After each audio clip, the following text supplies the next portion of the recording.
Hey guys, you ever hear about Live for Love TV? I want you to like, share and subscribe. Check it out, it's a bomb. Like, share, subscribe, Live for Love TV.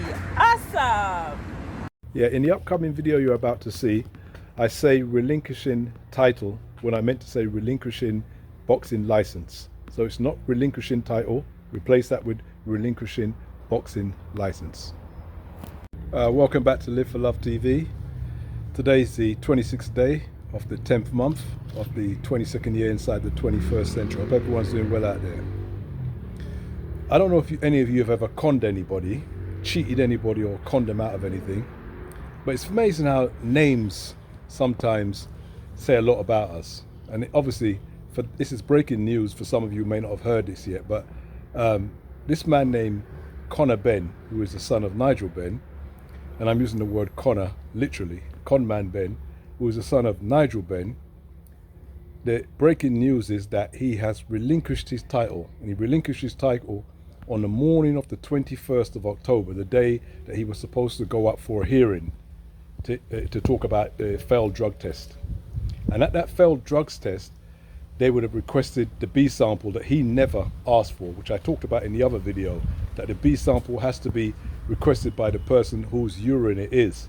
It belongs to him after all. But now that there's a hearing, they can request it, the people who are accusing him of something. But he didn't go to that hearing, apparently. What it looks like is he sent a legal representative to that hearing. This is the innocent man, the guy who's claiming his innocence, and his dad has come on and said, oh, my son would never do anything like that and all this kind of stuff. He's relinquished his title. I mean, he's supposed to be a person who's a boxer who lives for boxing, and he's relinquished his title without a fight. And as one of the Live for Love TV researchers said, he threw in the towel, basically. He threw in the towel. And if you go online now, you've got Eddie Hearn is now accusing the British Boxing Board of Control of leaking the VADA test. So he's saying they leaked the test. This is what Eddie Hearn is saying, his promoter.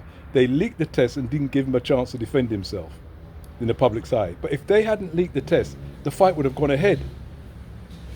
If they think, listen again, if they had not leaked the test, the fight would have gone ahead. Because they don't have the ability, the VADA people who did the test did not have the ability to stop the fight. So in order for the Boxing Board of Control to stop the fight, they would have had to have leaked the test to say this is the reason basically we're stopping the fight. So Eddie Hearn, even at this late stage, as a promoter, you can see how despicable a character this man is. This man is beyond measure to be making a statement like that, that somebody, these whistleblowers probably saved somebody's life. And instead of him patting them on the back and saying, oh, this is good. And he's the one who said, along with Nigel Benn, that Connor is going to defend himself. Now he's saying he's going to make a statement in 48 hours. We don't want to hear any statement from Connor Benn or Conman Benn. Why don't you go to the Boxing Board of Control, go to that Boxing Board hearing and defend yourself, like go to court. If there's a court, go and defend yourself. Don't go outside the court and make a statement so that you can then make the statement and walk off and everybody, all your friends can say, yeah, he made a statement. You had a chance to defend yourself and you didn't turn up. And you sent your legal representative. Unbelievable. And you gave up your title. They stripped Mike Tyson of his title because he bit somebody. But Mike Tyson fought and went back in the ring to get back his title because he's a born fighter, a born boxer. I don't know any fighter that under an accusation of cheating or accusation of anything would give up his own title rather than it being stripped from him. But this is what this young man has done. And as I said, he came to uphold the Benn name, and he's brought it down to the levels, the depths that no one can believe. And since his dad's a Christian, I'd say to the depths of hell, basically. That's where the Benn name has to be now. I don't care what statement he makes or what comes out of it afterwards. If you get a chance to defend yourself, and you had plenty of chances to request the B sample, you did not request it. And I said in my first video, of course you're not going to request it because you know what you've done. And you know, the sad thing about these young men is we've all got egos. And these young men have grown up. Daddy's wealthy. Both of them, Benn and Eubanks. Daddy's wealthy, made bags of money, famous, could walk anywhere. Everybody calls his name. They love him. He sees that as a child and thinks, oh God, I want some of that. I want to be like my daddy. You haven't got that talent. Both of you. None of you are world champions, and none of you have that talent. And one of them was prepared, from what we can see, to take drugs or cheat with some sort of drug in order to get that glory. And the other one was prepared to drain himself of all his weight to get down to the weight to get that glory. Unbelievable. And both of their parents need to answer to their sons and say to their sons, listen, you're not me. Find your own way. You're not me. You can't be me. There's so many things that you can be, but one is the thing you can't be is your father. None of us can be our father. It's just simple. That's not the way it works. And so these guys have, just for fame and fortune, and to get their name in headlights like how their dad did, they were prepared to go through this. And as I said, Conman Ben or Connor Ben, this is what I'm going to keep calling him now, because he didn't turn up. And I don't want. And as I said, I don't care what he I'll come back if he makes a statement to hear what he's got to say. But the fact that he didn't request a B sample in all that time, the fact that for weeks ahead of the so-called fight with Eubanks Jr., they knew about it and they tried to get away with it. They would have got away with it if the British Board of Boxing Control or British Board of Boxing, whoever it was, didn't whistleblow and talk about the VADA test. They would have all got away with it, including that real criminal, Mr. Eddie Hearn. That's what I got to call him. Even now, he's tried to blame somebody else. They didn't put the thing into the man.